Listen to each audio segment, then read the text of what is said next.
Hi, I'm LadyJenevia, and before we jump into Gen V episode 6, I wanted to update all of you on the fact that I got press screeners for the final 2 episodes of season 1. I've seen what's coming up next, and the short feedback is that it's a whole lot, but I will be sharing a few more spoiler-free thoughts at the end of this review after we've gone through some of the main events of episode 6. So, if you would like to hear those, make sure that you stick around until the end.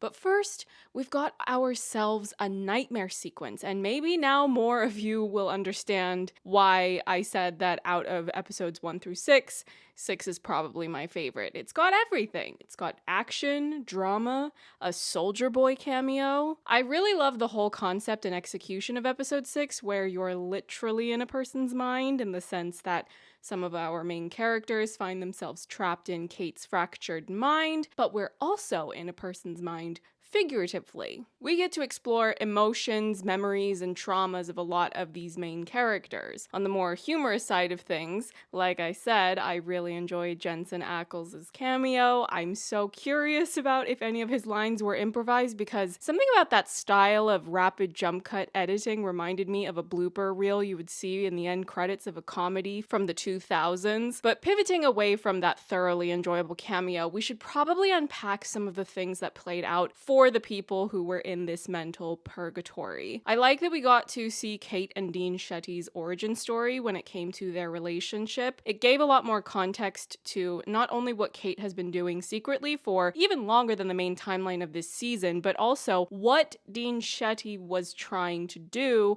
with Marie earlier this season. She was trying to build that relationship with Marie, and presumably my speculation being that she would have had Marie do things to further Dean Shetty's goals.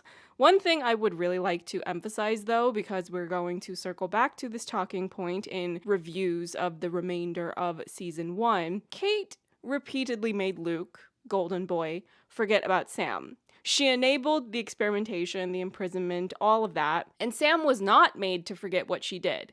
That's why he was able to tell Emma that Kate made Luke forget about him.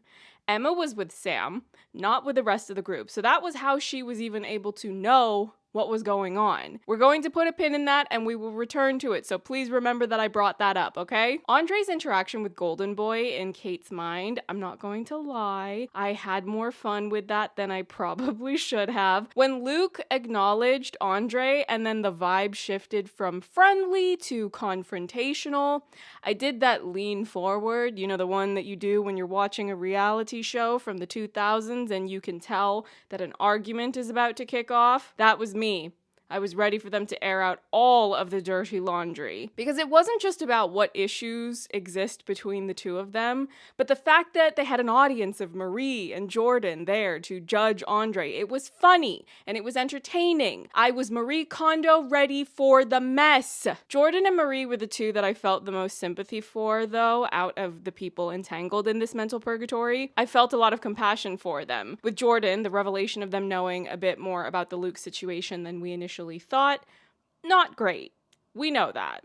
However, I think they've made it fairly clear on the show at this point that Jordan has been made to feel extremely isolated and ostracized, and they're desperate for that acceptance. But more than that, they were being lied to, and that was made very clear. They knew that something was going on with Luke, but they did not know that this was merely one branch of an entire machine of evil people keeping students hostage and doing unspeakable things to them. I loved that we got to see the two Jordan actors acting with each other, because normally we only get to see them one at a time interacting with the other performers on the show, but this was the one time that they were able to speak directly to each other. I don't know if and when we will get an opportunity like that again. Then with Marie, her inciting traumatic incident was the show opener, and that has informed every single thing we've seen her do at Godolphin. We already knew that she was having this internal battle of being tormented by her own trauma and the rift in her relationship with her sister. This was what was already going on inside her head. It's just that in this moment, we were able to see it happening externally instead of intuiting it. But moving over to the Sam and Emma stuff, they hooked up. it finally happened. And they're so cute together, but I could not believe the audacity of this show to include an Emma puppet during said hookup. Last week, I asked viewers to comment their theories about Sam's visions of puppets and children's television shows and whatnot, and a recurring theory I saw commented was that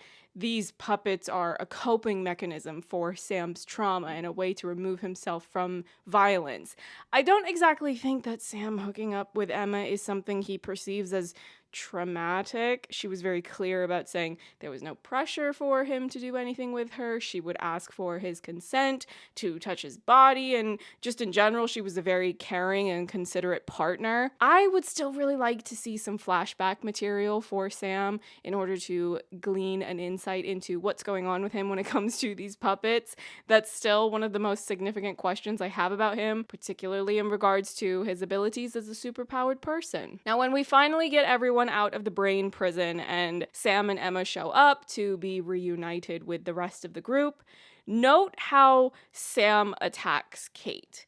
This boy remembers what she did. We have no idea how many times she wiped Luke, but clearly it was a lot, and Sam was present for some of them and had to go through this cycle of being rediscovered or revisited by Luke with varying degrees of memory loss about Sam, his brother. Just remember that, okay? Put a pin in it. The episode ends with Dean Shetty expressing a desire to make this virus more contagious, make it airborne.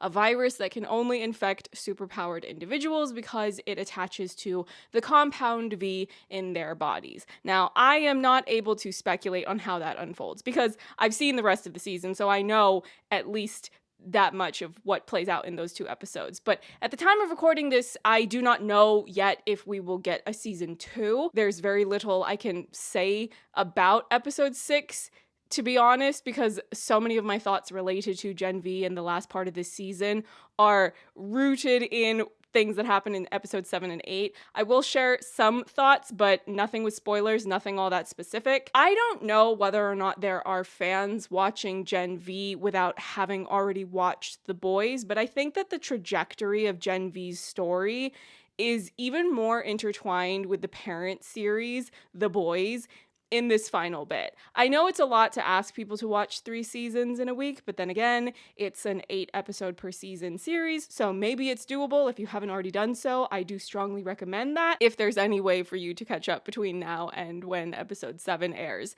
If you don't, I will be talking about the material anyway from The Boys when I post my reviews of the final 2 episodes, so I'm not sure how much of what I say in those videos will make as much sense to follow if you haven't watched the original parent series. I'm not telling any viewers what to do, of course, but it's just my recommendation. If I were to summarize the last 2 episodes into a slogan or a descriptive word, episode 7 would be revelations, and episode 8 would be mayhem. Overall, I've enjoyed Gen V going through the first 6 episodes. There are still many things I enjoy about the storytelling and performances in episodes 7 and 8, but there are a couple of things that I have some issues with as well.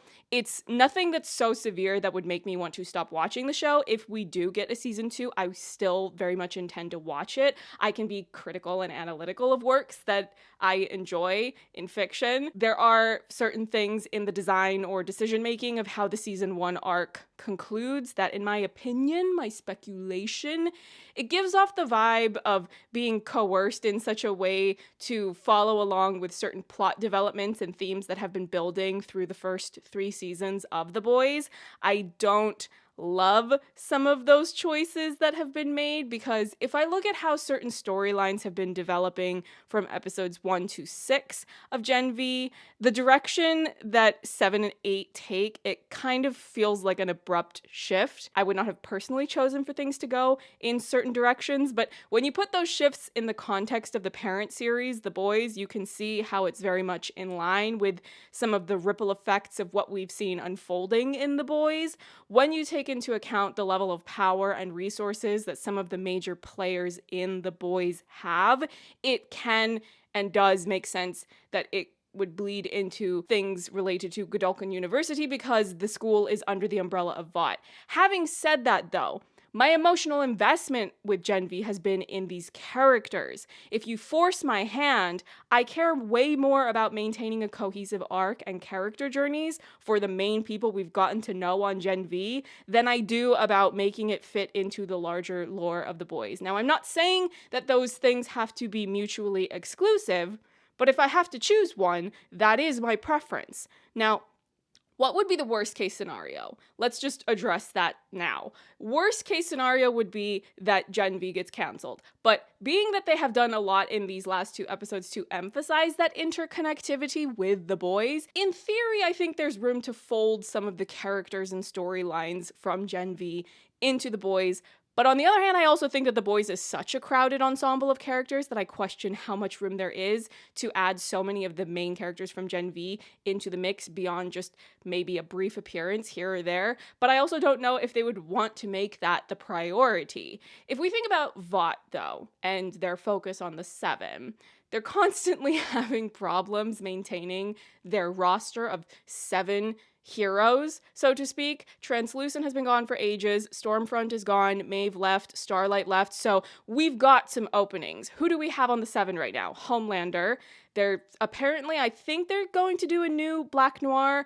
You have the Deep and A-Train. Now, I don't know if any of these characters from Gen V are ready yet to join the 7, but depending on how many seasons they're going to drag the boys out for, with Homelander still somehow being alive and needing to be defeated, maybe we could see some of the main characters from Gen V eventually be brought into this main conflict of the boys versus the 7, or the boys versus Vought, depending on how the story is choosing to frame it.